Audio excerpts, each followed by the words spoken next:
Sebentar. Lorenzo 33.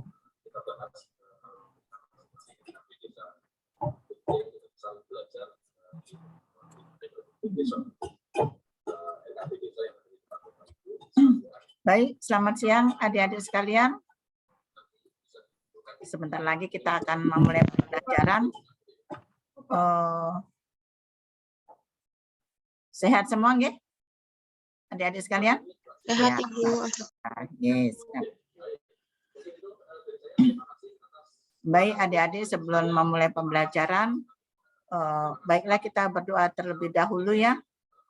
Saya minta tolong kepada ketua kelompoknya ya. Ketua kelompok 1, monggo adik. Untuk memimpin doa. Ya. Baik, izin Ibu. Duduk siap, gerak. Sebelum memulai pelajaran kita pada siang hari ini, marilah kita berdoa terlebih dahulu. Berdoa dimulai.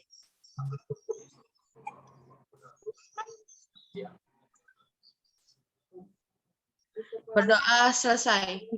Ya Pak Agung ya. Dan selalu Bapak sampai bertemu. Terima kasih Dek telah memimpin doa. Siapa? Baik Bapak Ibu sekalian, kita kelas tatap muka ya, tapi tugasnya sudah jelas ya Bapak Ibu sekalian ya. Nah, nanti Bapak Ibu sekalian tadi di grup sudah saya share. Selamat siang Pak Mulyanto. Semantik ya Bapak Ibu sekalian. Jadi peserta ini sudah saya dapat. Ya Bu, selamat siang. Nanti Bapak Ibu silakan registrasi. Oh, ada suara dubbing tuh. Suara siapa? Sebentar Bapak. Sertifikat akan diunduh melalui semantik tersebut. Jadi username dan passwordnya menggunakan nick Bapak Ibu sekalian. Nanti yang mohon izin Bapak. Oh iya. Ya, karena kami ada 2 diklat. video, Bapak Ibu silakan dilihat. Nanti kalau ada yang gagal untuk registrasi silakan. Baik adik-adik sekalian, karena di tengah-tengah ruang Zoom ini telah hadir Bapak pengajar kita yaitu Pak Mulyanto. Oh ya, dengan Pak Cahyo nggih Bapak? Nggih Bu, Pak Cahyo. Oh iya, ya. Di tengah-tengah kita telah hadir Pak Mulyanto dan Bapak Cahyo yang akan memandu adik-adik sekalian dalam pembelajaran siang hari ini. Monggo saya persilahkan kepada Pak Mulyanto dan Pak Cahyo untuk mendampingi adik-adik sekalian. Saya sudah bagi kelompoknya ya Bapak nggih. Saya belum muncul Bu. Ya, sebentar nggih Bapak. Ya. Monggo.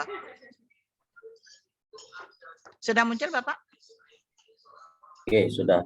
Oh nggih. Monggo Bapak nggih. Silakan adik-adik sekalian nggih untuk join masing-masing. Oh Pak, terima kasih Pak. Sudah dibantu ya.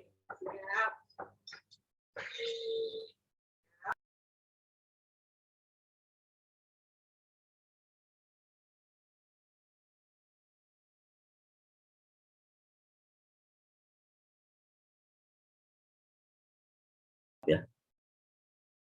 Baik. Untuk pembelajaran pada sinkronus yang kedua pada siang hari ini, tidak ada materi yang saya sampaikan, tapi kita refleksi dari pembelajaran sebelumnya, dari penugasan pertama dan penugasan kedua ya. Mudah-mudahan tugasnya sudah terupload semua ya. 1, 2. Yang hari ini sudah terupload atau ada yang belum? Siap, izin Pak, saya sedang mengupload. Oke. Ya. Kalau ada yang belum, kalau memang masih dalam proses penyelesaian, setelah sinkronus nanti masih boleh, nanti asal tidak dikunci ya sama aplikasinya, sama Collabshare, silahkan bisa disempurnakan. Baik, dari penugasan pertama ya, adik-adik sudah ini ya, sudah membuat ringkasan ya, mind map dari isi modul. Nah, itu adalah tujuannya agar adik-adik dipaksa untuk membaca. ya, bahasa untuk membaca dan paling tidak memahami isi dari modul Wasbang dan nilai-nilai bela negara.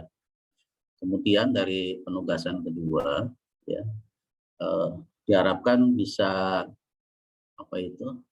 bisa memahami ya, korelasi dari 4 konsensus negara atau bangsa dikaitkan dengan simbol dan nilai-nilai bela negara.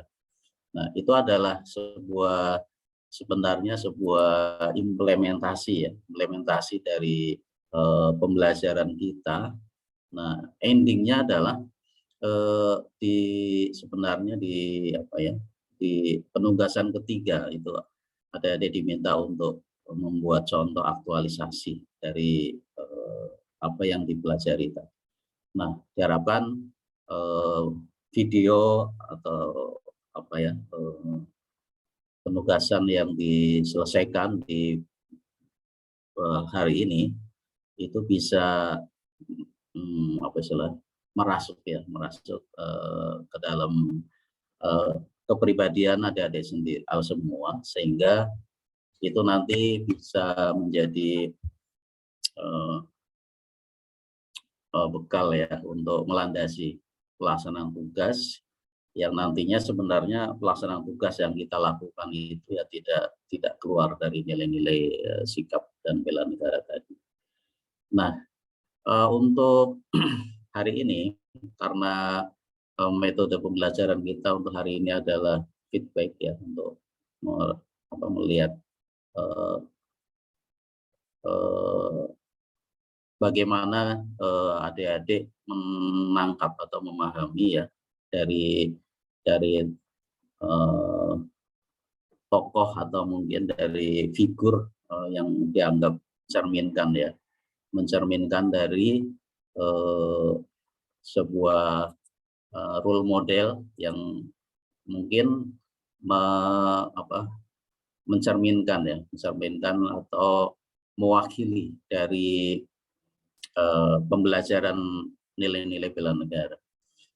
Jadi untuk 30 menit pertama ini ada 10 orang ya. Silakan saya minta satu persatu untuk mengkritisi dari tokoh inspirasi yang sudah kalian pilih. Kemudian kira-kira apa yang beliau tampilkan atau nilai-nilai apa yang beliau sampaikan di dalam peran yang kalian pilih, dari tokoh yang kalian pilih. Kira-kira seperti itu. Bisa dipahami ya? Nggak apa-apa sambil melihat tugas atau video mungkin yang sudah pernah kalian buat atau kalian lihat itu, kalian berikan ulasan ya, kira-kira seperti itu. Kurang lebih mungkin setiap peserta 3 menit ya, karena ada 10 jadi 30 menit mungkin cukup ya, nggak usah panjang-panjang. Kira-kira seperti itu yang akan kita lewati untuk agenda pada siang kali ini. Oke, mungkin siapa dulu untuk penugasan individu ya ini ya. Kalau yang kelompok nanti di sesi yang kedua.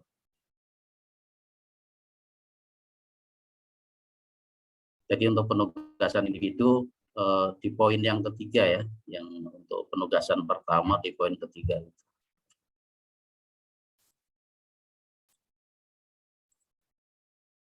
Ini saya coba share screen.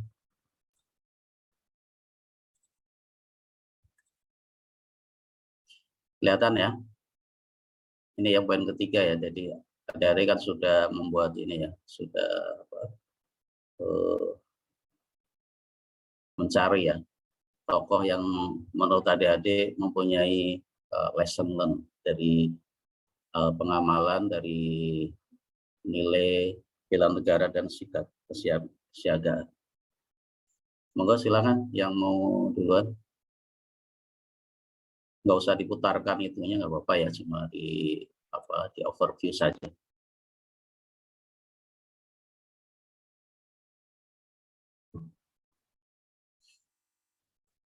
Silakan yang mau duluan. Tokoh yang udah dipilih masih ingat kan?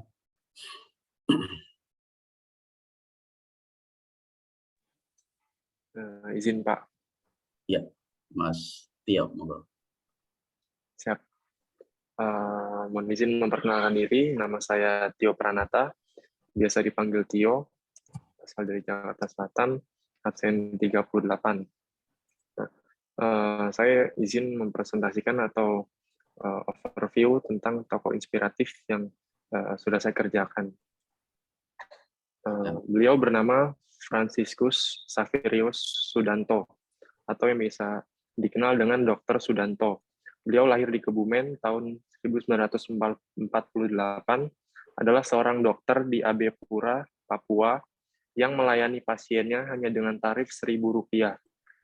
Ia bahkan menerima pasien yang hanya memberikan ucapan terima kasih sebagai balasan. Karena kemurahan hatinya, ia juga terkenal dengan sebutan Dokter Seribu. Di Papua, Dr. Sudanto pertama kali ditugaskan di suku Asmat. Sebelum dipindahkan ke Jayapura, di mana ia bertugas di rumah sakit jiwa sampai ia pensiun, selama karirnya, ia menerima banyak penghargaan untuk penggunaan obat generik. Kemudian,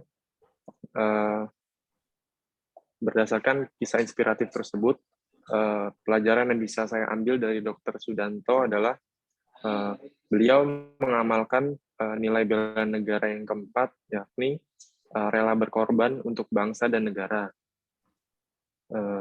Beliau bersedia mengorbankan waktu, tenaga, dan pikirannya untuk menyejahterakan masyarakat Papua, walaupun hanya dibayar seikhlasnya. Dan nilai yang paling penting adalah beliau memberikan layanan kesehatan tersebut tanpa memandang latar belakang dari pasiennya. Menurut saya, Dr. Sudanto adalah seorang pahlawan tanpa tanda jasa di bidang kesehatan. Mungkin itu saja yang bisa saya sampaikan. Terima kasih. Baik, terima kasih Mas Tio.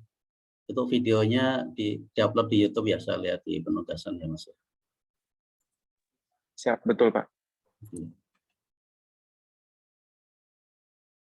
Oh ya, sekalian ini ya, saya review juga untuk mind map-nya ya. Jadi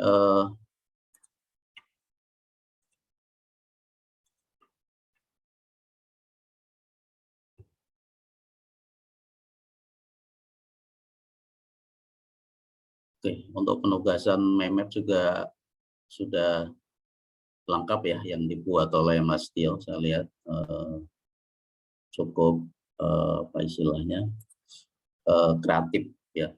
Terima kasih Mas Tio. Mudah-mudahan yang dituangkan dalam mind map juga melekat ya dalam wawasan atau melekat dalam pemahaman sehingga nanti ketika pembelajaran klasikal ya kita akan coba mungkin bermain peran ya terkait dengan penugasan nilai sikap dan bela negara ini. Baik, terima kasih Mas Tio. Mungkin yang lain silakan.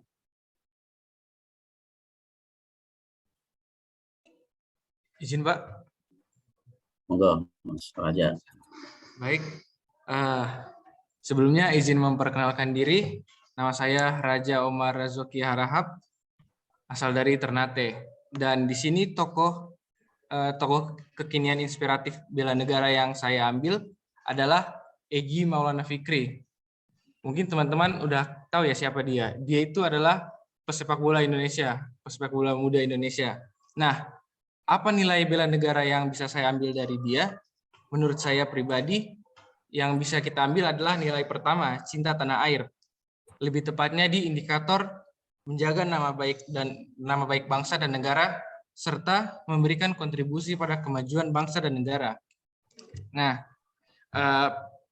Egy Maulana Fikri ini dalam karirnya membela timnas Indonesia, dia telah pernah menorehkan berbagai prestasi. Salah satunya adalah juara 3 AFF U18 tahun 2017, di mana Egy itu dinobatkan sebagai top scorer atau pencetak gol terbanyak. Nah, ini kan sesuai dengan nilai bela negara yang pertama, indikator menjaga nama baik bangsa dan negara. Selain itu, menurut saya apa yang bisa kita ambil lesson learn dari dia, dari Egy, adalah di mana dia itu rela untuk menimba ilmu di negara lain. Dia rela untuk masuk bermain dengan klub asal Polandia. Dia rela keluar dari zona nyamannya untuk mengembangkan kemampuan sepak bolanya. Mengutip dari kata Egy sendiri, dia mengatakan bahwa sepak bola Indonesia itu masih kalah jauh dengan sepak bola luar negeri. Oleh karena itu, dia keluar dari Indonesia atau belajar sepak bola di negara lain. Yang saya harapkan adalah pesepak bola Indonesia di zaman yang akan datang mengikuti jejak kakinya Egy. Jadi belajar menimba ilmu sepak bola di luar, jangan di Indonesia saja. Siap, kurang lebih seperti itu, Pak. Baik, terima kasih Mas Raja. Jadi Siap. nilai yang pertama ya yang ditonjolkan ya, cinta tanah air. Siap. Untuk nilai yang lain kira-kira ada yang terkait tidak? Sepertinya nilai keempat, Pak, rela berkorban untuk bangsa dan negara. Indikator yang pertama, bersedia mengorbankan waktu, tenaga, dan pikirannya. Karena kalau saya sebagai penggemar sepak bola, saya melihat kebanyakan pemain Indonesia itu mereka nggak mau keluar dari zona nyaman, Pak. Contohnya ada Andik Firmansyah, Hansa Muyama. Mereka itu istilahnya tidak mau keluar dari zona nyamannya mereka dan hanya cepat puas. Sedangkan Egy, dia itu menimba ilmu sepak bola di luar Indonesia dan diharapkan anak-anak generasi penerus bangsa mengikuti jejak kakinya dan bisa meningkatkan persepak bolaan Indonesia di mata dunia. Siap, seperti itu, Pak. Kalau atlet lain itu belum tadi dikatakan tidak keluar, apa memang karena tidak ada kesempatan atau mungkin karena tadi tidak mau meninggalkan zona nyaman?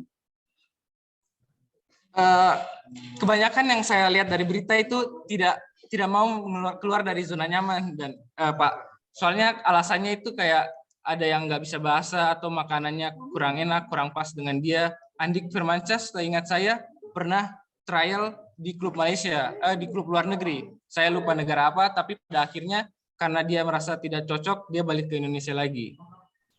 Siap. Tapi pernah ke Malaysia ya, Andik? Siap, pernah. Mungkin karena bahasanya tidak menjadi kendala ya.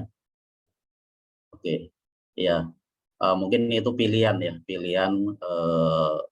yang bersangkutan, karena kita bisa belajar juga ya dari pemain-pemain mungkin Brasil yang ke Eropa, mungkin yang nggak ada bahasa Portugis ya, mereka juga pede.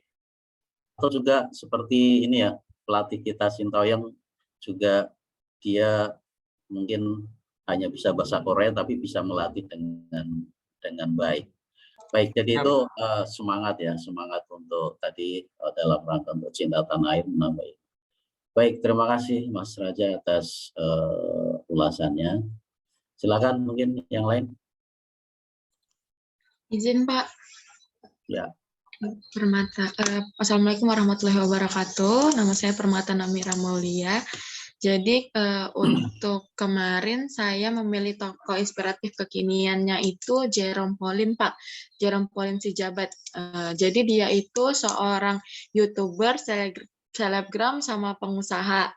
Nah, dia itu dikenal luasnya itu kemarin dari YouTube yang namanya Nihongo Mantapu.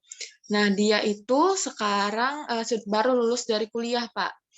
Dia mendapatkan beasiswa di Universitas Waseda Tokyo, Jepang. Salah satu nilai yang mencolok dari si Jerome ini menurut saya adalah nilai sadar berbangsa dan bernegara dengan indikator berpikir, bersikap, dan berbuat yang terbaik bagi bangsa. Dan juga ada nilai rela berkorban untuk bangsa dan negara dengan indikator bersedia mengorbankan waktu, tenaga, dan pikirannya untuk kemajuan bangsa dan negara. Jadi tahun 2005 alasan mengapa ia ada nilai indikator itu. Pada tahun 2015 dulu itu Jerome sama kakaknya pernah membuat suatu wadah yang memberikan informasi, terus memberikan materi, cara cepat belajar, dan juga latihan soal mengenai matematika, Pak. Jadi dia itu mengajak generasi muda tuh agar mau belajar matematika dan membuat matematika tuh menjadi lebih mudah secara cuma-cuma. Lalu juga dalam salah satu videonya, Jerome Pauline itu pernah berkata bahwa ia ingin membenahi dunia pendidikan di Indonesia. Salah satunya dengan cara menjadi Menteri Pendidikan. Makanya ia juga sekolah di luar negeri dan ingin melanjutkan sekolahnya lagi, S2-nya di luar negeri, agar mendapatkan bekal yang dapat dibawa ke Indonesia untuk membenahi pendidikan di Indonesia. Untuk saat ini juga Jerome Pauline itu udah nerima banyak penghargaan. Salah satunya ia tahun 2020 kemarin menerima masuk nominasi Forbes 30 Under 30 di Asia. Salah satu kalimat yang paling membekas juga yang pernah dikatakan oleh Jerome itu, ia pernah berkata, percayalah bahwa capek kita hari ini akan membuahkan hasil yang baik suatu saat nanti. Gitu, Pak. Sekian dari saya.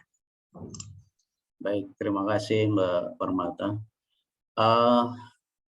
Saya pernah mendengar juga ada istilahnya karya beliau dalam mempromosikan ini ya, produk dalam negeri ya, kayak semacam apa itu, membuat pameran atau apa gitu. Saya pernah melihat peran beliau. Jadi itu adalah sebuah ini ya, sebenarnya contoh sebagai warga negara Indonesia yang walaupun di luar negeri tapi masih menunjukkan rasa cinta tanah air, tidak melupakan ya produk anak bangsa, dan juga berupaya tadi seperti yang sampaikan Mas Raja juga belajar nantinya akan untuk kepentingan bangsa dan negara. Baik, terima kasih Mbak Permata. Silakan yang lain. Mohon izin Pak. Oke, monggo. Siap. Mohon izin Pak menjelaskan tentang tokoh inspiratif saya. Tokoh yang saya pilih adalah Bapak Nadiem Makarim, Pak. Seorang Menteri Pendidikan, Kebudayaan, Riset dan Teknologi Indonesia. Yang saya kagumi itu sebelum dia menjadi menteri, karena dia mendirikan suatu perusahaan yang bernama Gojek. Nah, jadi saya izin menjelaskan Pak, untuk perjalanan Gojek ini, awalnya itu si Bapak Nadiem Makarim ini adalah seorang pengusaha yang pergi ke kantor, pulang ke kantor itu tidak menggunakan mobil atau kendaraan pribadinya. Dia menggunakan ojek, sehingga dia dengan tukang-tukang ojek yang ada di daerah tempat tinggalnya itu akrab. Bahkan menjadi teman bermainnya Pak. Dari waktunya di luar itu kebanyakan bermain dengan tukang-tukang ojek yang ada di sana. Kemudian di satu waktu teman dari Bapak Nadiem Makarim ini, salah satu tukang ojek, itu kayak mengeluh tentang nasibnya yang susahnya mencari penumpang. Jadi Bapak Nadiem Makarim memiliki inisiatif membuat suatu aplikasi ojek yang sekarang kita kenal dengan nama Gojek, dan aplikasi itu sekarang besar, bahkan tidak hanya sebagai media pengantaran penumpang, tapi juga pengantaran makanan dan lain-lain. Nah, hal yang saya kagumi dari Bapak Nadiem Makarim itu, dia memiliki nilai rela berkorban untuk bangsanya, dan dia juga memiliki nilai sadar berbangsa dan bernegara. Dia mau menolong orang kesusahan. Akibat yang dilakukan oleh Bapak Nadiem Makarim itu memiliki keuntungan, yaitu banyak pengangguran bisa mendapatkan pekerjaan. Bapak Nadiem Makarim ini bisa membuka lapangan pekerjaan yang begitu luas se-Indonesia dan dapat dilakukan dengan mudah. Demikian yang bisa saya sampaikan, Pak. Terima kasih. Oke, terima kasih Stephen. Iya, karakter dari Nadiem Makarim terkait dengan ini ya, gagasan cerdasnya ya, membuat sebuah startup untuk transportasi. Saya juga awalnya juga heran waktu tidak memahami secara mendalam. Kenapa orang mau berantri-antri gitu? Waktu itu saya lihat kok antrinya panjang untuk mendaftar menjadi driver Gojek gitu ya. Ternyata perkembangan lebih lanjut, ternyata perusahaan itu tidak sekedar tadi ya untuk memfasilitasi transportasi, tapi juga untuk layanan-layanan yang lain, dan sampai sekarang sudah berkembang. Nah, itu adalah sebuah ini juga ya, tokoh inspirasi yang mungkin bisa kalian nanti ciptakan atau kreasikan, bahwa sebenarnya kalau terkait dengan ide ya, ide kreatif itu tidak mesti harus memiliki skill itu ya, walaupun mungkin kalau Nadiem Makarim mungkin punya skill IT ya, seperti Belva itu kan memang dasarnya dari IT, tapi nggak tahu kalau Nadiem.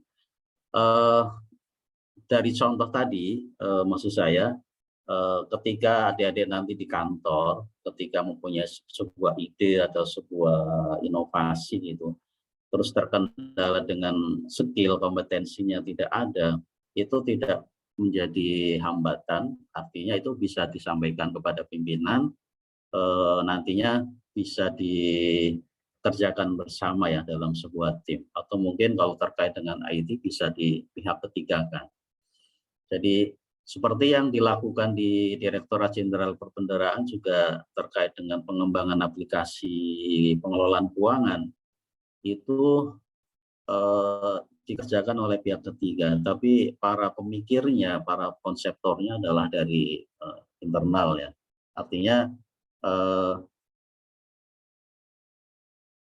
perilaku adaptif tadi, peka terhadap perubahan itu jangan sampai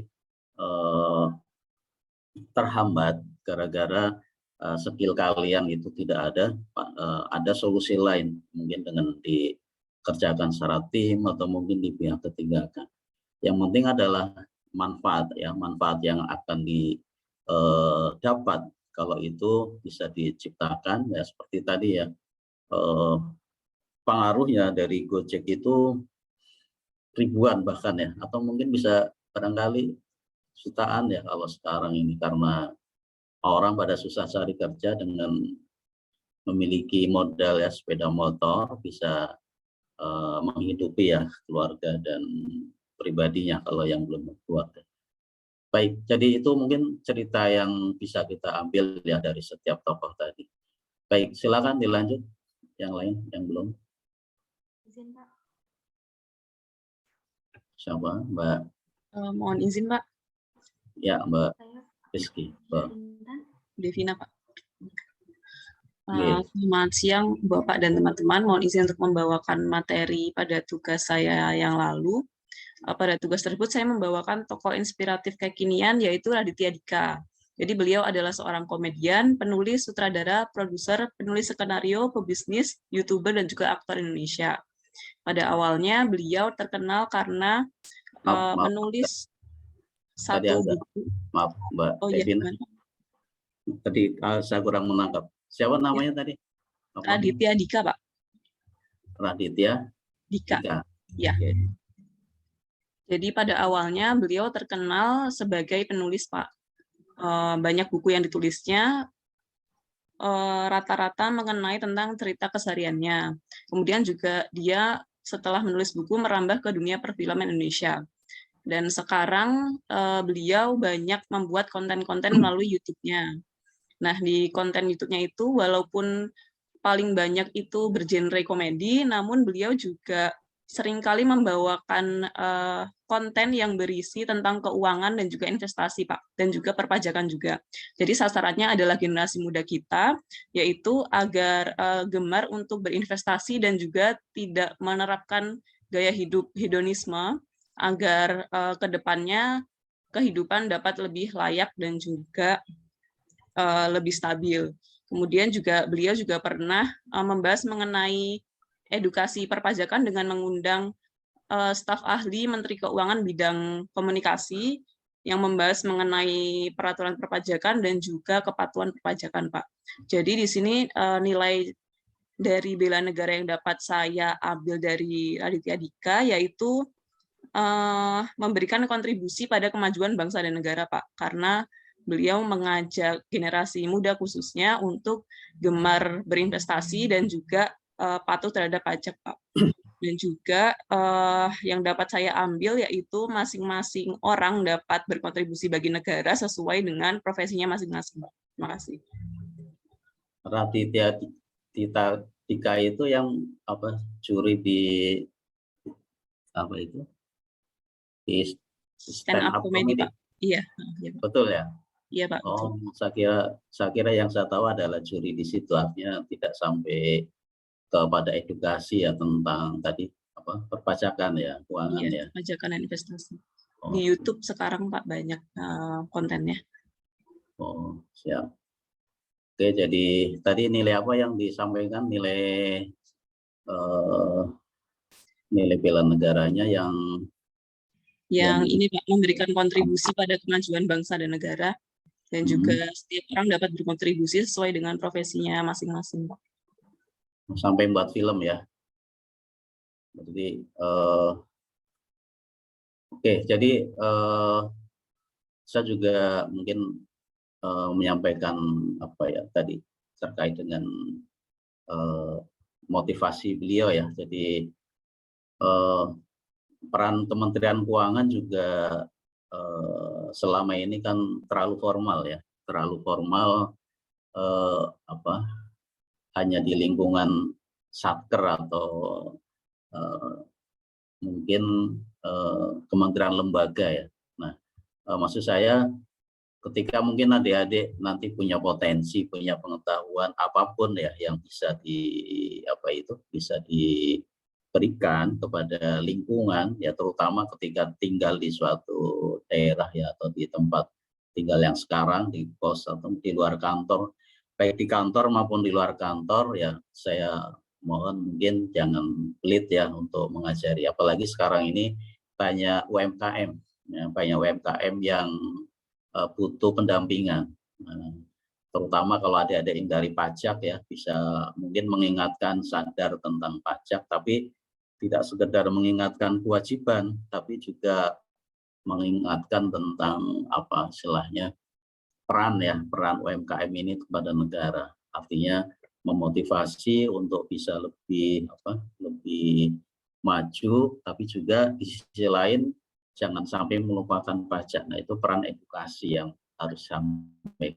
Jadi kapanpun ya, kalau mungkin lagi iseng-iseng, mungkin lagi belanja kuliner atau apa gitu, ajaklah ngobrol gitu terkait dengan UMKM ini, UMKM itu gimana perkembangannya, kemudian kalau mengalami kesulitan tentang mungkin tata cara pembukuan atau akuntansi secara sederhana bisa digunakan, bisa diajari, tapi tujuannya nanti apa sih, kalau pembukuannya sudah rapi itu kan pengenaan pajaknya akan lebih mudah untuk dikenakan, sehingga di situ ada ada pesan bahwa sebenarnya kita mendorong mereka membayar pajak, tapi mereka diberi pemahaman dulu, diberikan pemahaman sehingga mereka merasa sadar ya bahwa ini adalah bagian dari proses kontribusi kepada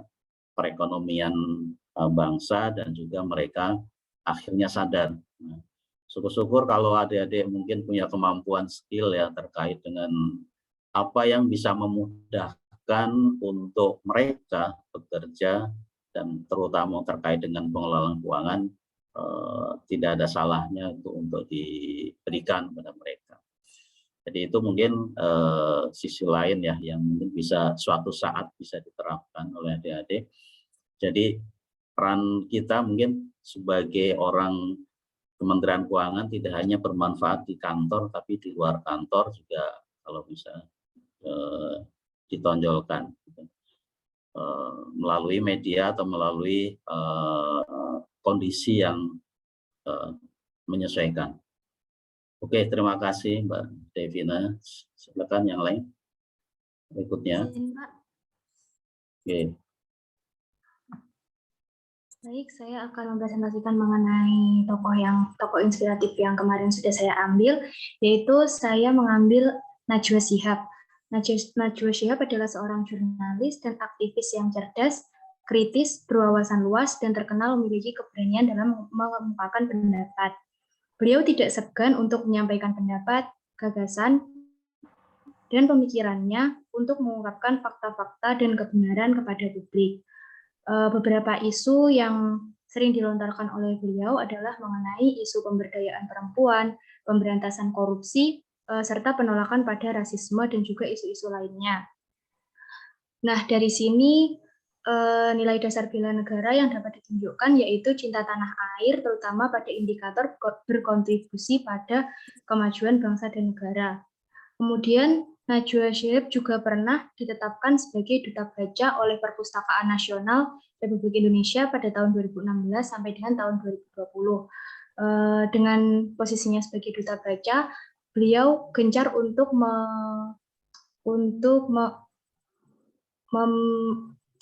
memberikan inspirasi kepada generasi muda untuk meningkatkan minat baca. Nah, dari situ dapat dilihat juga peran beliau dalam memberikan kontribusi kepada kemajuan bangsa dan negara melalui meningkatkan minat baca terutama pada generasi milenial.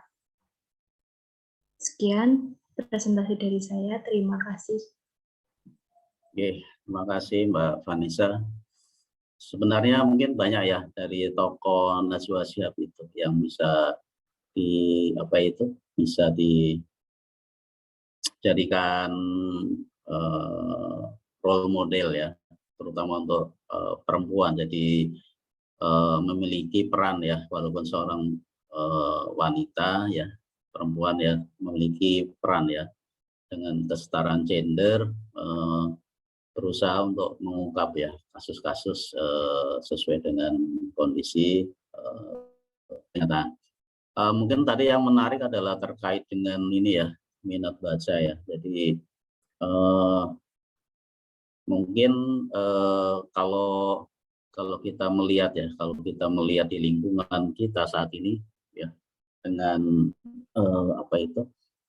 perubahan ya dari era manual ke era digital ya, tentunya minat baca terutama untuk anak-anak ya, untuk anak-anak ini seolah-olah seperti memiliki tantangan atau kendala yang sangat berat, karena bisa jadi apa yang dia baca ya melalui handphone itu banyak yang termarginalkan karena sesuatu yang lebih menarik. Mungkin saya hanya bisa titip ini ya, pesan bahwa untuk menimbulkan minat baca, kalau adik-adik punya mungkin ya ingin kontribusi ya, mungkin dari hal yang paling kecil terutama untuk anak-anak, karena minat baca itu kadang-kadang kalau dibina ya dari usia yang sudah agak terlambat ya, mungkin sudah agak besar itu agak susah, tapi kalau dari anak kecil, mungkin anak balita ya, itu bisa menjadi suatu sarana ya untuk merubah mindset. Jadi anak-anak itu kalau kecil sudah minat bacanya tinggi, itu bisa continue. Maksud saya salah satu ya peran yang bisa kita lakukan kalau adik-adik punya kesempatan ya, punya mungkin buku-buku yang menarik ya, walaupun mungkin buku yang sederhana, itu bisa tolong diberikan pada lingkungan ya, anak-anak yang ada di lingkungan adik-adik, mungkin sambil diingatkan untuk hobi membaca, karena generasi kita memang sangat sangat rendah ya tingkat membacanya. Saya punya pengalaman ya, punya saudara dari mulai kecil ya, kebetulan beliau nikah dengan warga negara asing. Nah, ada sebuah kebiasaan kalau mau tidur harus baca buku. Jadi kalau belum baca buku belum boleh tidur. Dan itu dari mulai saya melihat dari masih kecil sampai sekarang itu menjadi budaya.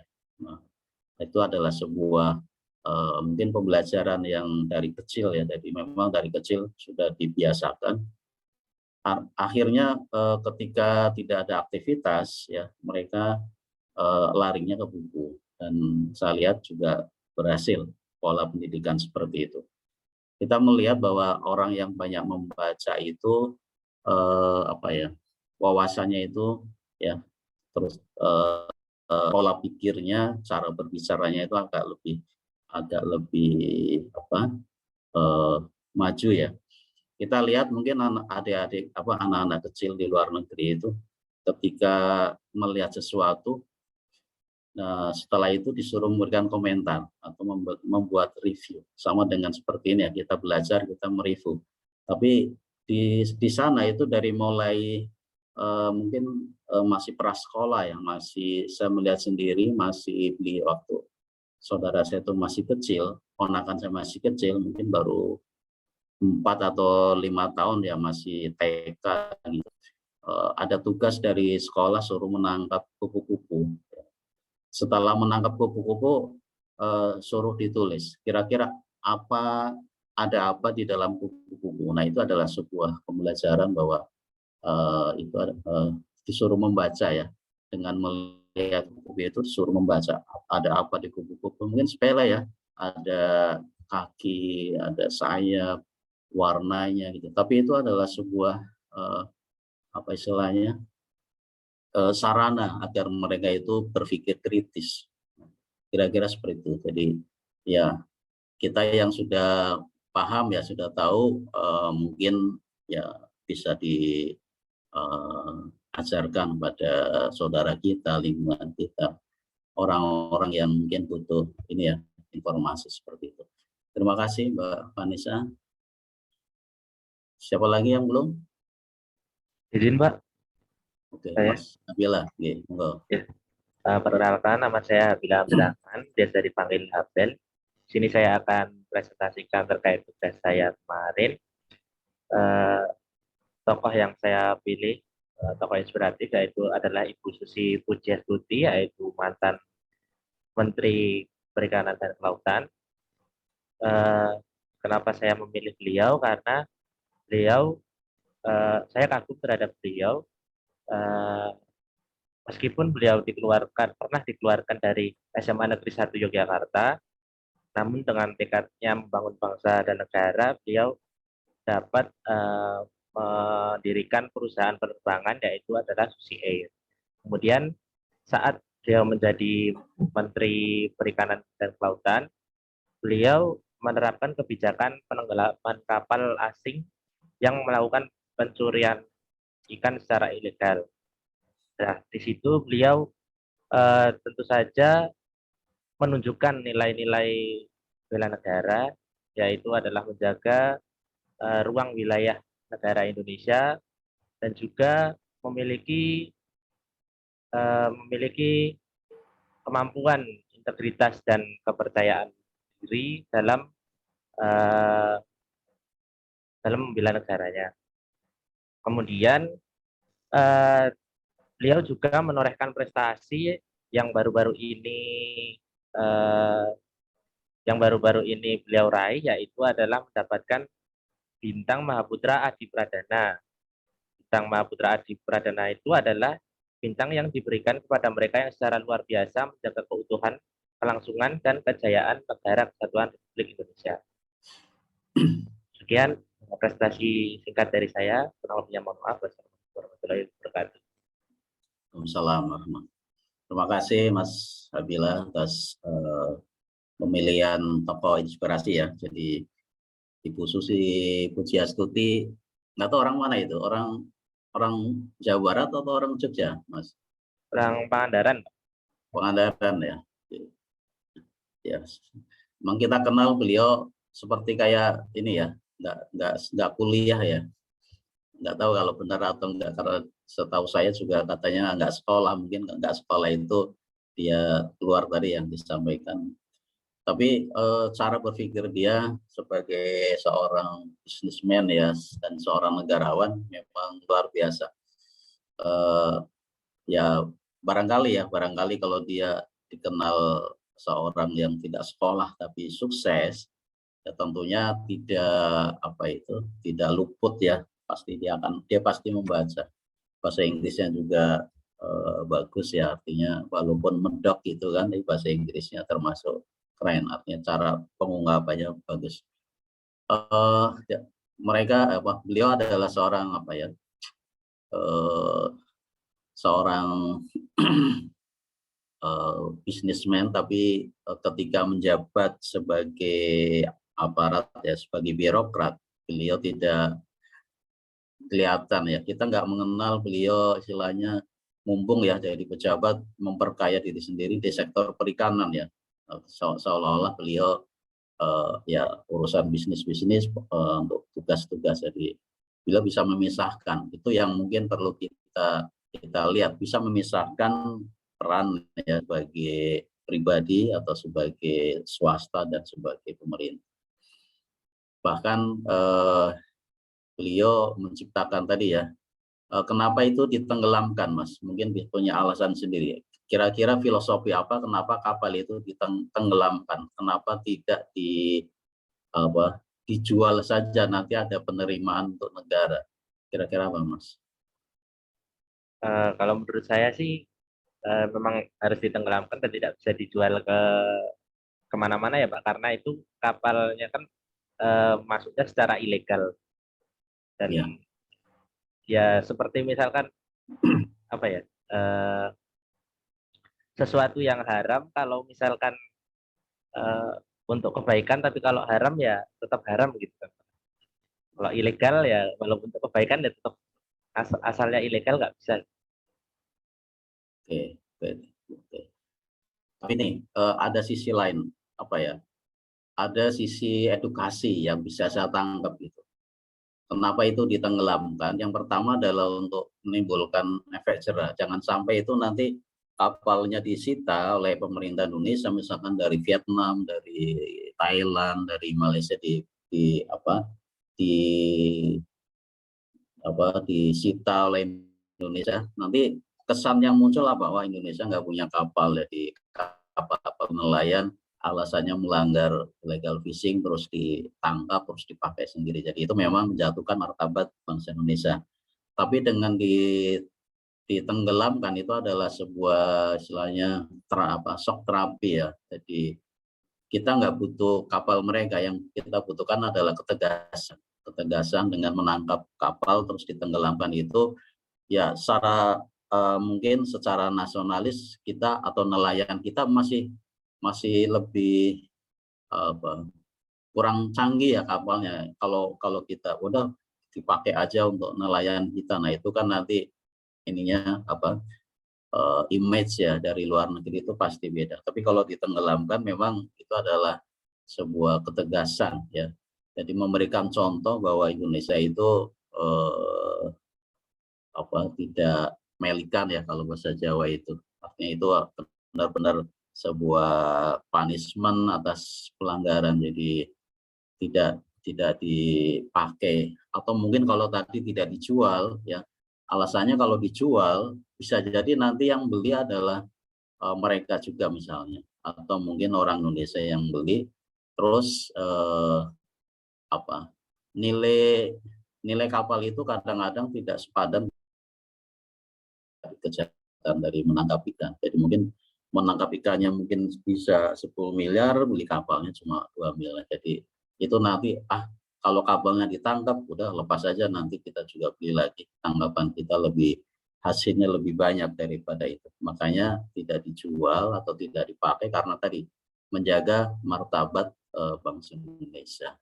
Kira-kira itu sisi lain yang mungkin bisa kita petik ya. Nah, kalau nanti terkait dengan aset negara, sebenarnya bisa juga dinasionalisasi ya, tapi tadi lihat filosofinya ya, itu yang penting. Atau sisi positif negatifnya itu nanti dampaknya nanti seperti apa. Nah itu juga perlu dipertimbangkan ketika mengambil kebijakan ya. Jangan sampai kita tidak mempertimbangkan sisi positif atas kebijakan yang mungkin adik-adik suatu saat jadi pejabat harus mempertimbangkan aspek dengan berbagai tool analisa yang mungkin bisa dipakai sehingga kebijakan itu lebih aman. Oke, terima kasih Mas Habila. Ada lagi yang belum? Mbak Rizky belum ya? Baik Pak, mohon izin. Saya Rizky Aryan Primadani, dapat dipanggil Rizky. Saat ini saya mohon izin untuk mempresentasikan mengenai tokoh inspiratif yang saya pilih. Tokoh yang saya pilih adalah Bapak Gita Irawan Wirjawan. Beliau adalah sosok wirausahawan, investor, kemudian juga pemusik, dan juga politikus yang berasal dari Indonesia. Beliau ini sebelumnya bersekolah di S1 Texas University, kemudian beliau menempuh S2-nya di Harvard University untuk Public Administration. Sosok Gita Wirjawan ini adalah menyediakan ruang podcast bernama Endgame yang bermanfaat untuk berbagi wawasan dengan narator yang sangat berkualitas. Sebagai contoh, podcast yang terbaru beliau adalah bersama Afutami mengenai Zero Waste. Kemudian beliau juga mewawancarai Ahmad Al-Qadiri mengenai brand lokal yang tujuannya akan go global. Kemudian juga beliau telah mewawancarai Maudy Ayunda sebagai Kartini modern kita. Kemudian dari beliau kita dapat mengambil pelajaran untuk memupuk kesadaran berbangsa dan bernegara sesuai peran di bidang masing-masing. Nah, untuk nilai yang dapat diambil dari beliau, yaitu nilai bela negara yang pertama, cinta tanah air. Beliau menunjukkan kecintaannya dengan peduli atau aware karena kepada pendidikan di Indonesia. Oleh karena itu, beliau berusaha untuk menyuguhkan wawasan dengan podcast yang beliau suguhkan. Selain itu, beliau juga memiliki nilai rela berkorban untuk bangsa dan negara. Nilai ini ditunjukkan dengan indikator bersedia mengorbankan waktu, tenaga, dan juga pikirannya untuk kemajuan bangsa dan negara. Tentunya dalam produksi podcast sendiri itu tidak serta-merta mudah dilakukan, sehingga usaha yang beliau kerahkan bersama timnya itu sangat berdampak baik bagi wawasan Indonesia. Kemudian juga beliau berpikir, bersikap, dan berbuat yang terbaik bagi bangsa dan negaranya sesuai dengan peran yang beliau pilih. Kurang lebih seperti itu, Bapak. Pernah jadi menteri apa dulu ya? Menteri Perdagangan, bukan? Betul, Bapak. Beliau pernah menjadi Menteri Perdagangan di eranya Presiden Susilo Bambang Yudhoyono. Ya, jadi tokoh ini ya, tokoh nasional dari entrepreneur juga sukses ya, kemudian dari birokrat juga beliau tadi punya peran ya pada cinta tanah air, kemudian tadi membuat beberapa podcast edukasi ya. Oke, jadi dari sekian banyak tokoh yang sudah adik-adik ceritakan tadi ya, untuk dilihat dari sisi nilai bela negara, tentunya bisa kita adopt ya, mana yang mampu kita aplikasikan, kemudian kita tularkan dan juga kita budaya. Ketika kita melakukan sesuatu yang baik, artinya suatu saat pasti ada reward ya, atau reward itu dari mana, tapi suatu saat pasti kita kadang-kadang tidak melakukan sesuatu tapi ada sesuatu yang diberikan kepada kita. Nah itu kadang-kadang menjadi tidak disadari. Bahkan bisa jadi hal seperti itu diterima karena pernah ada peran kita di dalam menjalani tugas fungsi atau mungkin di masyarakat. Oke, jadi pesan moral yang bisa disampaikan ya secara keseluruhan adalah jangan pelit ya untuk berbuat kebaikan, kemudian rela berbagi ya, dan tentunya sesuai dengan kemampuan masing-masing. Baik, satu lagi yang belum ya, Mas Adrian. Belum, Pak. Iya, Pak. Silakan. Baik, izin menyampaikan presentasi terkait tokoh inspiratif yang saya pilih, yaitu almarhum Syekh Ali Jaber, yang mana beliau lahir di Madinah. Pada usia 10 tahun beliau sudah menjadi hafiz, hafal 30 juz Al-Quran. Kemudian di umur 13 tahun beliau sudah menjadi imam masjid di salah satu kota Madinah. Nah, Syekh Ali Jaber ini mulai berdakwah di Indonesia pada tahun 2008 dan dia resmi menjadi warga negara Indonesia pada tahun 2012 berkat penghargaan kewarganegaraan yang diberikan oleh Presiden Susilo Bambang Yudhoyono karena dedikasinya ke tanah air kita. Kemudian beliau ini atas warga negaranya bertekad dapat menjaga kepercayaan dan penghargaan yang diberikan dengan tidak menjadi beban bagi Indonesia. Beliau mengatakan bahwa WNI ini bukan hanya sekedar simbol dan status, tetapi juga jalan dan kesempatan untuk dapat berbuat lebih untuk negeri. Beliau juga mengatakan bahwa kalau saya tidak bisa menjaga nama baik negara Indonesia, lebih baik cabut warga negara. Nah, ini menandakan nilai bela negara dari beliau, yaitu kecintaannya terhadap tanah air. Selain itu, beliau juga berkeinginan untuk melahirkan putra-putri bangsa sebagai penghafal Al-Quran. Nah, ini merupakan kontribusi beliau untuk mencerdaskan kehidupan bangsa sebagaimana tujuan negara Indonesia. Dan ini merupakan juga penerapan dari nilai bela negara yang mana beliau rela berkorban untuk bangsa dan negara, mencurahkan waktu, tenaga, pikirannya untuk kecerdasan masyarakat Indonesia. Kemudian selain itu juga sempat ada insiden di Lampung, waktu itu ada penusukan yang mana cukup membuat heboh, tapi beliau tetap sabar, tenang menghadapinya sehingga terciptanya kedamaian, ketentraman di Indonesia. Nah, ini merupakan wujud dari kemampuan awal bela negara karena beliau memiliki kecerdasan atau kemampuan emosional, spiritual, dan intelijensi sehingga beliau dapat menenangkan keadaan di negeri ini. Mungkin sekian, Pak, dari tokoh inspiratif yang saya ambil. Terima kasih. Baik, terima kasih Mas Adrian. Ya, kita salut ya pada beliau sebagai warga naturalisasi ya. Tapi rasa cintanya pada negeri ini ya, yaitu dengan tadi beberapa contoh ya yang sudah beliau tunjukkan bahwa mungkin dari sifat rela berkorban untuk bangsa negara ya sudah berpartisipasi secara aktif untuk membangun masyarakat Indonesia ya dari sisi keagamaan.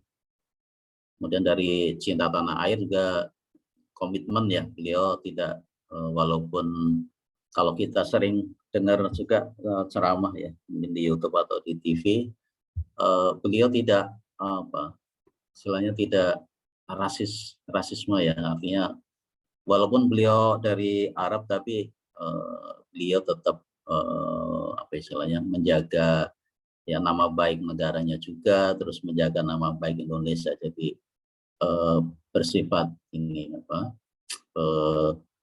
netral ya, netral itu dalam arti ya di mana bumi dipijak ya di situ langit yang diangkat ya, artinya tidak menjadi istilahnya kalau seorang tokoh yang mungkin ke Indonesia itu bukan tujuannya mencari istilahnya dunia ya, tapi mereka niatnya tulus ya.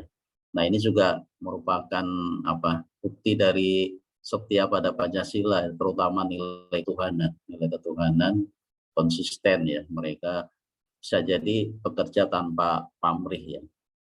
Juga mungkin beliau juga mungkin beda ya dengan beberapa, mungkin ada ustadz di Indonesia yang kadang-kadang saya pernah melihat sendiri ya, cerita dari saudara, kalau nggak dibayar sekian nggak mau gitu. Dan itu realita juga, artinya ada gitu kan, ada seorang ustadz yang sangat terkenal tapi beliau punya tarif sendiri gitu, kalau nggak sekian nggak mau. Beliau bahkan ini ya, kalau Syekh Ali Jabir ini ibaratnya tanpa dibayar pun mau, karena tadi ya ada komitmen ya terhadap rela berkorban untuk bangsa dan negara. Oke, mungkin sudah semua ya terkait dengan implementasi atau nilai yang bisa kita sama-sama dengar bersama ya terkait dengan tokoh inspirasi. Mudah-mudahan bisa dipedomani atau diambil lesson learn dari setiap tokoh sehingga bisa bermanfaat untuk kita semua. Untuk sesi pertama, tadi itu sudah semua ya? Izin Pak, saya belum Pak. Oh, belum. Satu lagi, Michelle. Monggo, Mas Michelle. Kebetulan tokoh yang saya ambil juga sama seperti Mas Habila tadi, yaitu Dr. Susi Pujiastuti. Jadi Dr. Susi Pujiastuti adalah seorang mantan Menteri Kelautan dan Perikanan dari Kabinet Kerja 2014 sampai 2019, yang juga merupakan pengusaha eksportir hasil-hasil perikanan dan penerbangan Susi Air. Beliau memiliki kecintaan terhadap alam, terutama laut dan pantai. Beliau seringkali membersihkan pantai yang ada di Indonesia dari sampah, selain daripada tugas utamanya, yaitu memberikan kontribusi kepada bangsa dan negara berupa penjagaan atas kekayaan laut Indonesia. Beliau sering menggunakan media sosialnya untuk memberikan ajakan dalam menjaga kekayaan laut dan kebersihan pantai di Indonesia. Selain itu, selama masa kerjanya, beliau memberantas adanya gratifikasi ataupun negosiasi dari kapal pencuri kekayaan laut yang berujung pada penenggelaman kapal tersebut. Atas prestasi yang dicapai, beliau mendapatkan penghargaan Leaders for a Living Planet dari WWF pada tanggal 16 September 2016. Nilai bela negara yang bisa saya ambil dari Ibu Susi Pujiastuti ini terdapat pada poin pertama, yaitu cinta tanah air dan rela berkorban ataupun berkontribusi sesuai dengan profesi masing-masing. Mungkin sekian, Pak. Oke, terima kasih Mas Michelle. Ya, jadi tadi ya kurang lebih sama dengan Mas Habila yang sudah disampaikan. Banyak mungkin sisi ini ya, sisi positif yang belum kita tahu ya. So, kebetulan saya pernah naik pesawatnya beliau Susi Air waktu saya dari Aceh ke Medan. Pilotnya orang asing gitu, pilotnya orang asing. Jadi di samping membawa penumpang, ternyata tadi membawa komoditas, membawa ikan gitu. Jadi ikan-ikan dari suatu daerah mungkin yang memang potensial untuk diekspor gitu dibawa gitu. Jadi bisnisnya ternyata itu ya cerdas gitu ya, selain penumpang membawa juga komoditi yang bisa dijual. Dan itu juga tujuannya untuk mengangkat ekonomi juga dari nelayan, karena bisa jadi kalau dijual biasa mungkin ya harganya rendah, tapi kalau dikemas untuk ekspor dan juga mungkin pilihan juga ya produknya, jadi harganya mungkin lebih. Jadi bukan hanya di Pangandaran saja, tapi ternyata juga di Sumatera itu untuk komoditas perikanannya juga jalan ya untuk ekspor impornya. Jadi bagus, memang pelayanannya bagus, terus fasilitasnya juga bagus untuk pelayanan publik ya dari Susi Air. Terima kasih Mas Michelle atas presentasinya untuk tokoh yang dipilih. Baik, kita masuk di ini ya, di penugasan yang kedua. Jadi tadi sambil mereview beberapa tokoh ya. Jadi nanti ini ada sisa waktu kurang lebih 20 menit. Berapa? 25 menit ya. Kita sampai jam 15.15 ya. Nah, ini ada waktu 25 menit, ada tugas ya untuk penugasan hari kedua, yaitu tugas kelompok ya. Jadi untuk tugas kelompok, saya ingin ini mereview tentang ini terkait dengan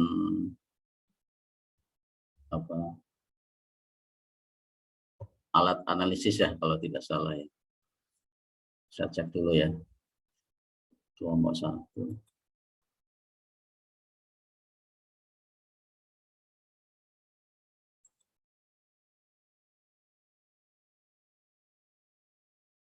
Oke.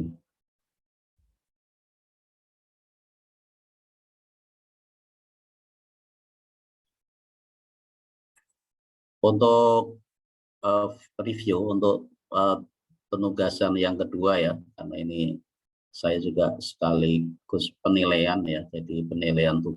Jadi mohon untuk setiap kelompok bisa memaparkan ya, kalau kemarin mungkin dalam bentuk tulisan, nah sekarang coba disampaikan dalam secara langsung ya. Mungkin satu kelompok ada yang 3, ada yang 4, silakan berbagi peran ya. Kalau nggak ada PPT-nya pakai yang kemarin dibuat, tapi saya mohon bisa bisa dikeras ya, bisa disampaikan secara padat ya, secara singkat dan padat. Mungkin itu ya terkait dengan 3 isu kontemporer ya.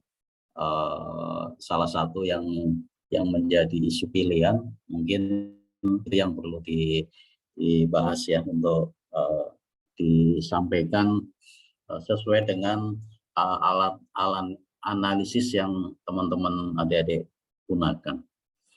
Silakan mungkin dari 3 kelompok bebas ya, mana yang mau duluan.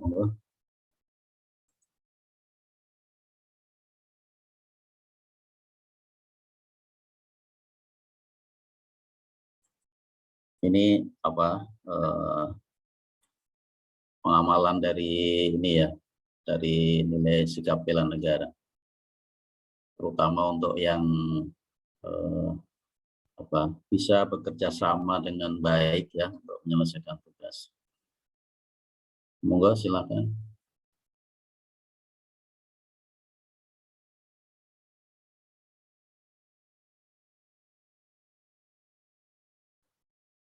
Yang buat tim atau satu orang kemarin? Silakan. Kalau sebagai mungkin yang kemarin berperan aktif mungkin bisa menyampaikan, bisa menguasai isu yang diambil ya.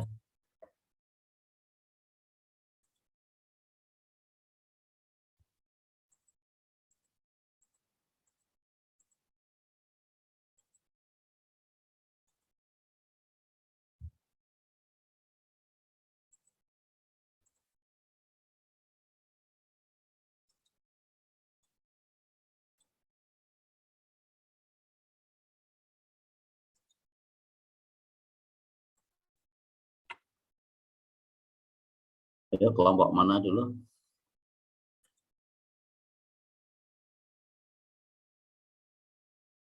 Kelompok 1 ya, Adrian. Mohon izin, Pak. Ya. Izin. Assalamualaikum warahmatullahi wabarakatuh. Waalaikumsalam. Sampaikan penugasan kami. Adapun anggotanya adalah saya sendiri, Adrian Satria, kemudian ada Kabila Amri, ada Raja Omar, dan juga Tio Pranata. Untuk isu sendiri yang kita ambil, 3 isu. Yang pertama adalah kekerasan fisik antar pegawai di Direktorat Jenderal Pajak. Kemudian yang kedua ada rencana penerapan work from anywhere. Dan yang kemudian yang ketiga adalah penyelewengan dana lembaga aksi cepat tanggap. Dari Isunya ini ya, isunya current semua ya Mas Adrian ya, baru-baru semua ya. Silakan dipilih yang ini ya, yang menjadi isu prioritas. Ya, kemudian dari ketiga isu tersebut kami melakukan analisis AKPK, aktual kekhalayakan, problematik, dan juga kelayakan. Dari sini kita dapat melihat bahwa yang paling prioritas atau yang paling krusial adalah penyelewengan dana lembaga aksi cepat tanggap atau ACT. Nah, ini beberapa alasannya. Apakah dijelaskan atau dilewat aja? Oke, nggak apa-apa. Secara ini aja. Kan kita pengen tahu ya, itu isunya sangat menarik. Terus ya mungkin tadi analisanya seperti apa gitu, yang perlu disampaikan. Mungkin bisa dijabarkan sama teman saya yang lain. Intinya aja ya, nggak usah dibaca. Ya, silakan. Halo, suara saya terdengar? Mohon izin. Jelas. Ya. Untuk terkait kekerasan fisik antar pegawai di Direktorat Jenderal Pajak, ini baru terjadi pada awal bulan Juni yang lalu, sehingga untuk penilaian pada kriteria aktual itu benar-benar terjadi dan tentu saja sangat mengejutkan bagi para pegawai ASN yang lain dan juga masyarakat karena pelakunya adalah ASN yang dimana mereka memiliki kode etik yang seharusnya menjaga. Kemudian dari segi kekhalayakan itu hanya diberikan skor 2 karena memang yang melakukan hanya pelaku, yaitu atasan, dan juga korbannya hanya bawahan. Jadi tidak menyangkut hidup orang banyak. Namun hanya kedua orang tersebut, tetapi meskipun begitu juga menyangkut nama baik instansi Kementerian Keuangan, yaitu KPP Pratama Bekasi Utara. Kemudian dari segi problematik diberi skor 2 karena masalah tersebut tidak sulit untuk diselesaikan dan sudah ada undang-undang yang mengatur tentang kode etik ASN. Kemudian dari segi kelayakan diberi skor 5 karena terdapat banyak langkah yang dapat diambil untuk melakukan penyelesaian terhadap kasus ini. Kasus ini bisa diselesaikan melalui pengadilan maupun melalui kekeluargaan. Nah, di sini korban memilih untuk melakukannya secara kekeluargaan dan mencabut laporannya dari pihak kepolisian. Tetapi tentu dari Biro Kepegawaian Kementerian Keuangan akan memberikan hukuman disiplin kepada si pelaku, bisa berupa mutasi maupun penurunan jabatan. Saya kurang begitu memahami, mengikuti ya. Itu antara kepala seksi dengan stafnya atau antar staf biasa atau apa itu? Antara ini Pak, kepala seksi dengan AR kalau nggak salah Pak. Dengan AR ya. Iya. Masalah utamanya apa itu? Masalah miskomunikasi atau ada problem? Kalau dari yang saya dengar, kepala seksinya itu kesal dengan kelakuan bawahannya. Namun tidak dijelaskan kelakuannya seperti apa yang membuat tidak ada. Ya, terima kasih. Mungkin bisa dilanjut. Baik, saya akan melanjutkan menjelaskan terkait isu penerapan implementasi WFH ya, work from anywhere. Yang pertama, aktual. Isu saya kasih nilai 3 atau di tengah-tengah, karena menurut saya isu ini cukup sedang dibicarakan tapi tidak benar-benar booming, tidak benar-benar dibicarakan sekali ya. Terkait aktual dari isu ini, yang pertama, kalau kita lihat di internet sudah banyak instansi-instansi yang melakukan fokus group discussion tentang membahas ini, apakah keuntungan maupun kekurangan dari work from anywhere. Nah, di instansi saya sendiri tadi sudah ada seperti kuesioner yang harus kita isi terkait work from anywhere yang batas tanggalnya itu 30 Juni. Di kuesionernya itu sendiri ya terkait apakah menurut kita produktivitas kita pada saat WFA maupun WFO mana yang lebih tinggi dan segala macam. Seperti itu, Pak. Nah, untuk kehalayakan, saya pikir ini lumayan besar tingginya, saya kasih 4. Kenapa? Karena ini kan mempengaruhi seluruh pegawai ya, pegawai. Tidak hanya Kementerian Keuangan, tidak hanya Kementerian Keuangan, tapi seluruh kementerian juga terkait WFA ini. Nah, kalau berdasarkan survei, kan ada orang sebagian besar setuju dengan WFA, namun ada juga yang tidak setuju dengan WFA. Oleh karena itu, dengan adanya jika implementasi WFA terjadi, pasti akan mempengaruhi kinerja atau produktivitas dari pegawai ASN. Siap. Yang ketiga problematik. Menurut saya kasih skor rendah, skor 2 atau 3, 2 saya pilih 2 karena seperti yang saya bilang tadi, saya pernah melihat di sebuah artikel bahwa Kementerian Keuangan telah melakukan survei terkait WFA dan sebagian besar pegawainya itu sendiri setuju atau merasa lebih produktif dengan implementasi WFA sendiri. Nah, menurut saya permasalahannya dari implementasi ini adalah seperti infrastrukturnya, seperti bandwidth jaringan kan ada tuh apabila implementasi WFA ini diimplementasikan pasti akan sangat dipengaruhi oleh jaringannya karena kita kan bekerja dari mana saja terhubung dengan internet. Dan yang kedua paling memastikan integritas pegawai selama WFA tetap terjaga. Siap, saya pikir problematik yang ada dari isu ini adalah 2 itu aja, jaringan dan integritas. Dan yang terakhir, kelayakan. Menurut saya ini isu ini tidak terlalu dipermasalahkan, tidak layak untuk dibahas. Kenapa? Karena yang seperti yang saya bilang tadi, kebanyakan pegawai Kementerian Keuangan justru setuju dengan adanya implementasi WFA ini, dan dari Ibu Menteri sendiri juga sudah merencanakan ini dari sebelum-sebelumnya agar WFA itu diterapkan di Kementerian Keuangan. Siap, sekian dari penjelasan saya. Yang terakhir mungkin ini tolong dijelaskan fishbone-nya saja ya, biar waktunya nanti untuk yang lain cukup. Kan saya lihat ini yang diambil adalah penyelewengan dana ACT ya, yang paling besar prioritas untuk diselesaikan. Monggo.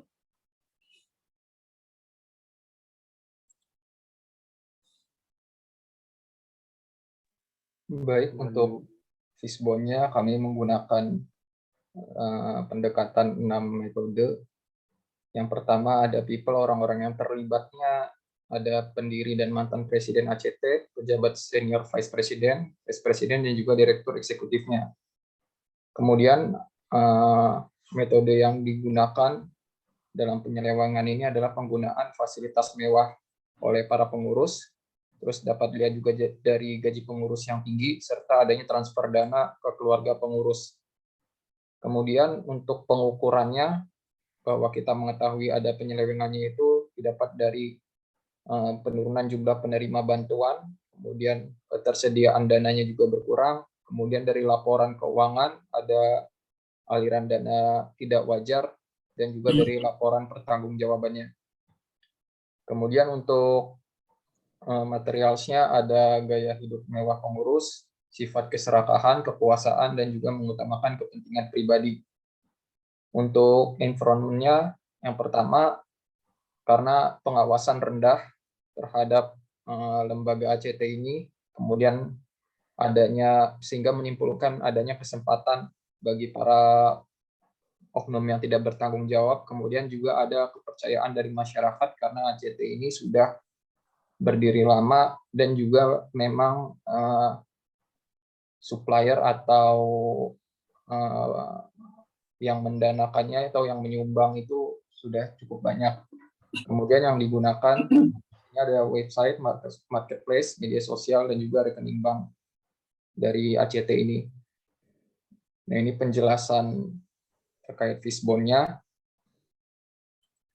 Nah, kemudian ini solusi yang kami berikan, bahwa pimpinan dan pengurus ACT harus memberikan tanggapan dan klarifikasi kepada masyarakat atas isu yang beredar.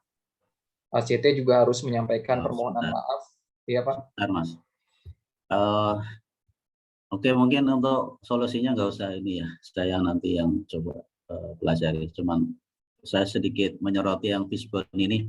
Kalau bisa fishbone itu kan ada sebuah problem ya, problem yang muncul kemudian di tulang-tulang ikannya itu kata-katanya mungkin agak sedikit negatif gitu. Jadi apa itu? Misalnya di sini ada pendiri ya, pendiri dan mantan pendiri. Misalkan kalau pendiri di sini mungkin bisa, kemarin kan yang jadi masalah itu kan mungkin apa ya, ketidak apa ya, dari sisi apa, penghasilan ya, penghasilan itu tadi salah satu adalah yang tadi sampaikan, apakah itu masuk ke keserakahan atau apa gitu. Jadi maksud saya ketika membuat ini jangan memberikan apa istilahnya, dari fishbone itu sudah bisa kita tangkap makna bahwa oh mungkin dari people pengurusnya tidak amanah gitu kan, misalnya itu kan bisa ya, tidak amanah itu kan banyak ya, mungkin karena tidak kompeten atau tadi mungkin serakah dan sebagainya. Jadi biar ini bisa langsung ditangkap, oh ini masalahnya penyelewengan mungkin dari orangnya begini, dari mesinnya mungkin tadi ya, mungkin dari environment, dari metode. Kira-kira nantinya kalau membuat analisa fishbone itu biar penyebab itu adalah kalimat, biasanya berupa kalimat negatif akan lebih mudah untuk ditangkap. Saya kira itu. Nanti yang lain bisa saya pelajari sendiri. Mungkin cukup dari kelompok 1 ya, karena waktunya tinggal mungkin berapa ya, 8 menit. Nggak apa-apa, nanti untuk kelompok 2 mungkin bisa disampaikan langsung dengan ringkas ya, dengan singkat dan padat. Terima kasih kelompok 1 atas penyampaiannya. Kasusnya yang diangkat bagus semua ya, cuman tadi sedikit koreksi di analisa fishbone-nya, kalimatnya nanti bisa di apa itu nantinya ya, untuk kedepannya bisa dimunculkan biasanya kalimat penyebab yang negatif gitu, biar langsung ketahuan. Oke, silakan untuk kelompok 2.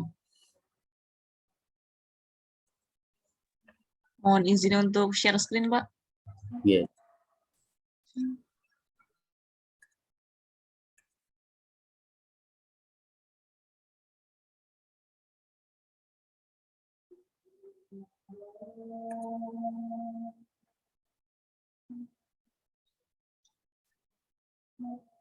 Selamat sore Bapak dan teman-teman semua. Izin untuk memaparkan penugasan kelompok 2 untuk yang pemilihan isu kontemporer dan juga tools USG akan dibawakan oleh teman saya Michel.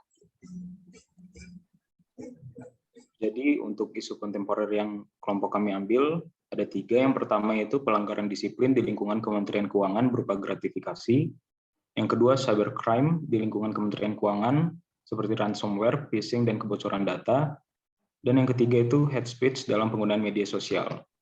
Jadi dalam pemilihan isu prioritas atau krusialnya, kami menggunakan metode USG atau Urgency, Seriousness, dan Growth. Setelah kami berikan bobot nilai, urutan prioritas pertama yaitu terdapat pada pelanggaran disiplin di lingkungan Kementerian Keuangan berupa gratifikasi. Sesuai dengan tools USG di atas, pelanggaran disiplin di lingkungan Kementerian Keuangan berupa gratifikasi menjadi prioritas atau isu masalah. Sampai saat ini tindakan gratifikasi masih sering terjadi. Hal ini juga merupakan hal yang sangat serius dan berdampak bisa pada instansinya sendiri.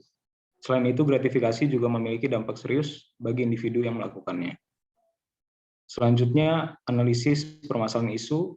kami menggunakan tools berupa pohon masalah. Saya akan membacakan akar atau penyebab masalah. Pelanggaran disiplin berupa gratifikasi di lingkungan Kementerian Keuangan bisa disebabkan oleh lemahnya moral dan nilai integritas dalam diri seorang ASN, tidak memahami bahaya dari gratifikasi, adanya gaya hidup konsumtif, dan selalu merasa kurang. Ada juga karena kebutuhan hidup yang mendesak, kurang tegasnya penegakan hukum disiplin atas tindakan gratifikasi, dan yang terakhir, adanya masyarakat yang tidak mengerti atas tindakan gratifikasi yang dilakukannya, akan berdampak pada nama instansi dan kinerja ASN tersebut. Selanjutnya, untuk batang atau masalahnya akan dijelaskan oleh teman saya. Nggak ada ini ya, nggak ada visualisasi ya pohon masalahnya. Itu lebih mudah ini ya ditangkap ya secara cepat itu. Nggak sempat dibuat ya. Oke, Pak. Oke. Bentar ya, saya lihat dulu sebentar.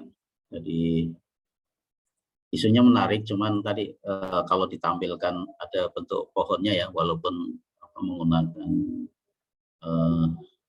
sketsa itu lebih mudah ya untuk ini kan penjelasan ya. Mungkin langsung aja ke ini aja ya, terkait gratifikasi. Kira-kira menurut kelompok 2 yang masih ada di mana nih yang dijadikan isu ini?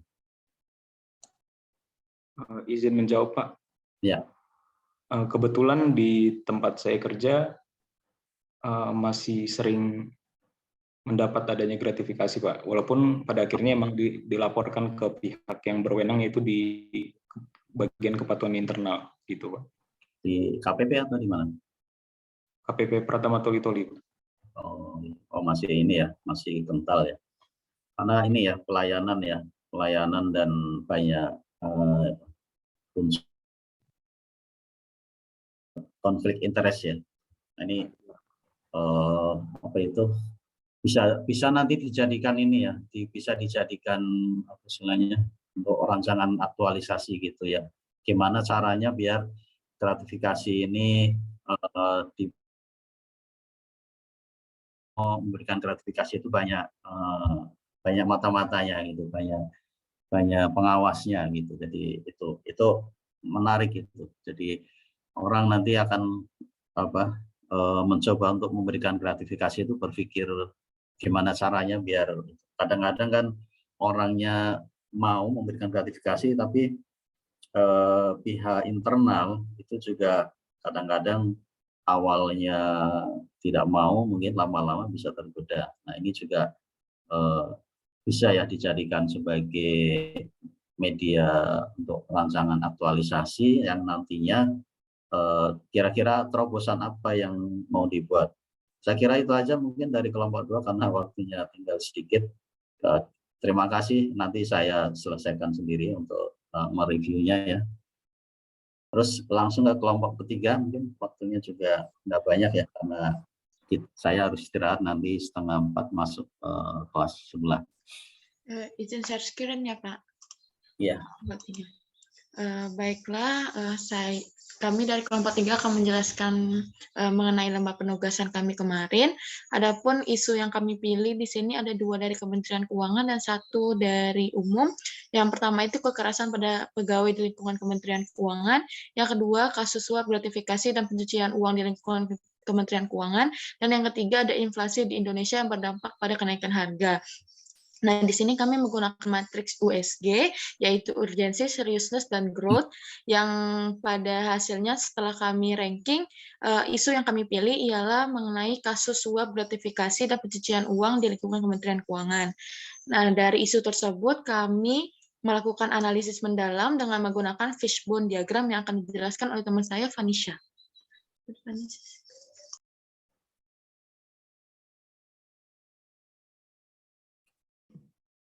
Baik, selanjutnya saya akan menjelaskan analisis dengan menggunakan fishbone diagram. Berdasarkan hasil penilaian menggunakan matriks USG, kelompok 3 memilih isu kasus suap, gratifikasi, dan pencucian uang yang terjadi di lingkungan Kementerian Keuangan. Nah, untuk analisis fishbone ini digunakan model fishbone diagram 4S yang terdiri dari surroundings, supplier, skills, dan system. Nah, untuk faktor penyebab surroundings, kelompok 2 memiliki 2 poin, yaitu hedonisme pegawai dan kurangnya pendidikan moral dan agama. Nah, hedonisme pegawai atau gaya hidup konsumtif ini seringkali menyebabkan pengeluaran tidak seimbang dengan pendapatan sehingga dapat mendorong perilaku atau tindakan korupsi. Kemudian yang kedua adalah kurangnya pendidikan moral dan agama.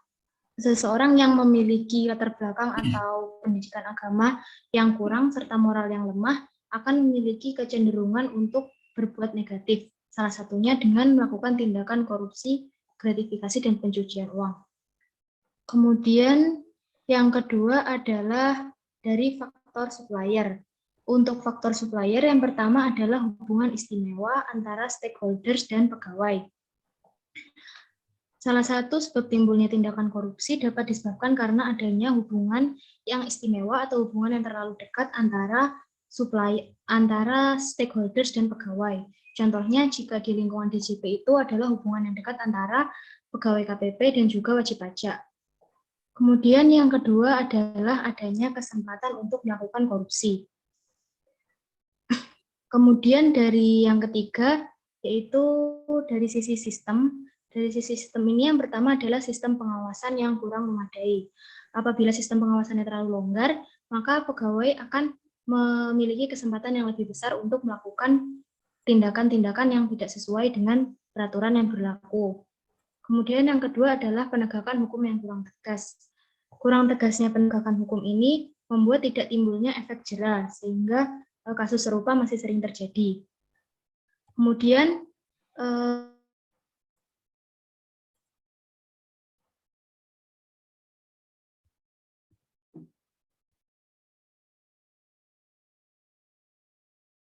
mungkin saya lanjutkan yang terakhir itu terkait dengan ini ya, sinyal ya, enggak. Penyalahgunaan komunikasi dan pencucian uang untuk memanfaatkan celah-celah yang ada untuk melakukan pelanggaran. Kemudian yang kedua yaitu memiliki kekuasaan.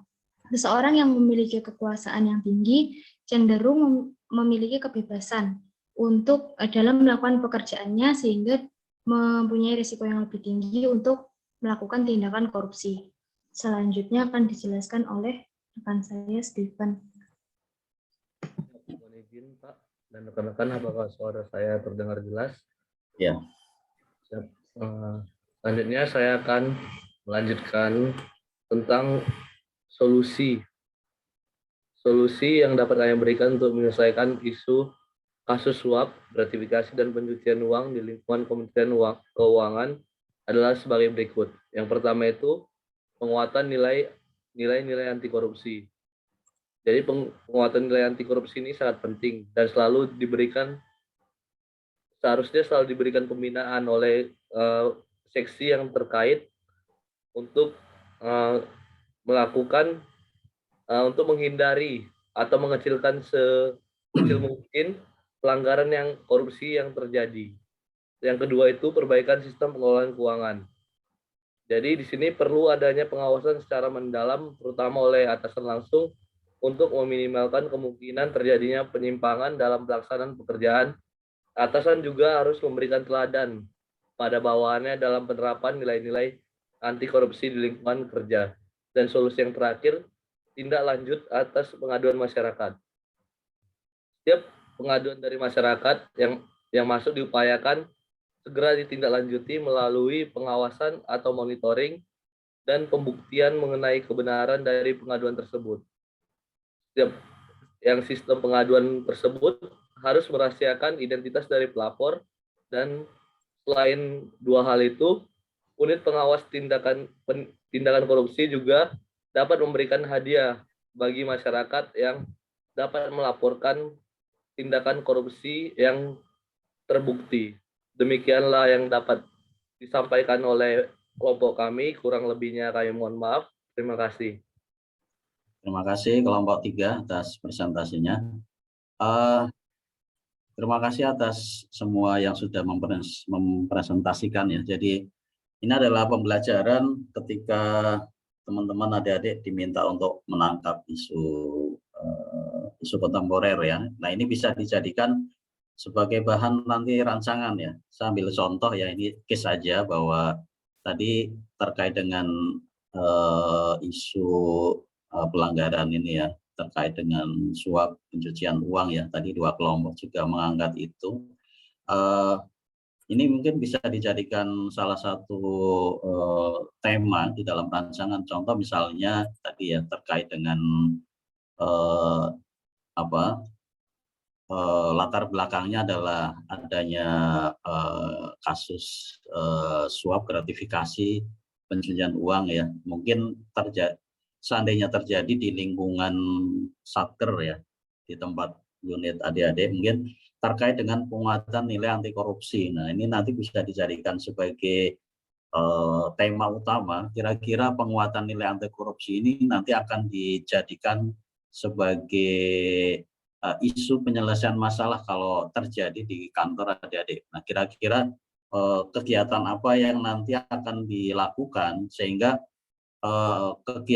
aktivitas penguatan nilai-nilai anti korupsi ini bisa kena kepada pegawai atau mungkin kepada masyarakat ya. Nah, ini bisa menjadi sebuah satu RPA sendiri ya.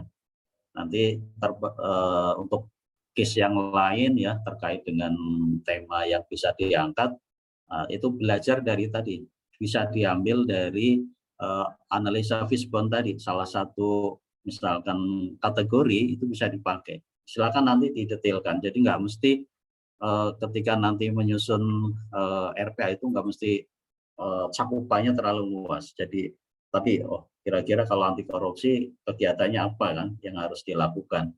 Bisa misalkan buat banner, sosialisasi atau dengan video, dengan media sosial. Intinya nanti capaiannya adalah tersosialisasi nilai-nilai anti korupsi. Itu kira-kira apa istilahnya hikmah yang bisa diambil dari pembuatan KIS ya, isu kontemporer ini, yang nanti endingnya adalah adik-adik nanti bisa mencari ya kira-kira apa yang bisa diangkat untuk tema dalam RPA. Kalau bisa disiapkan dari sekarang ya, ruang lingkupnya nggak usah terlalu lebar, yang penting applicable, bisa dilakukan di chapter masing-masing.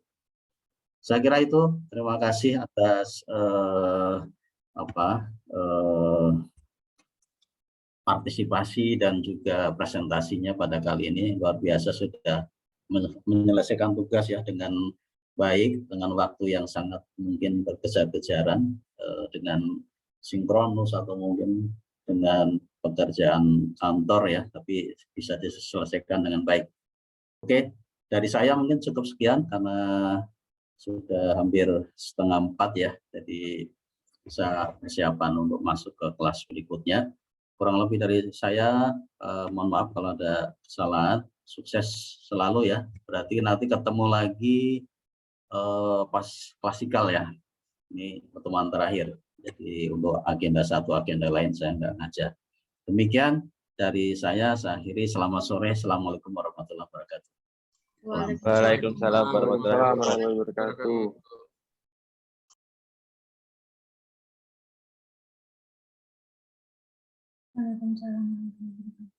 Udah, berarti langsung keluar aja guys. Makasih.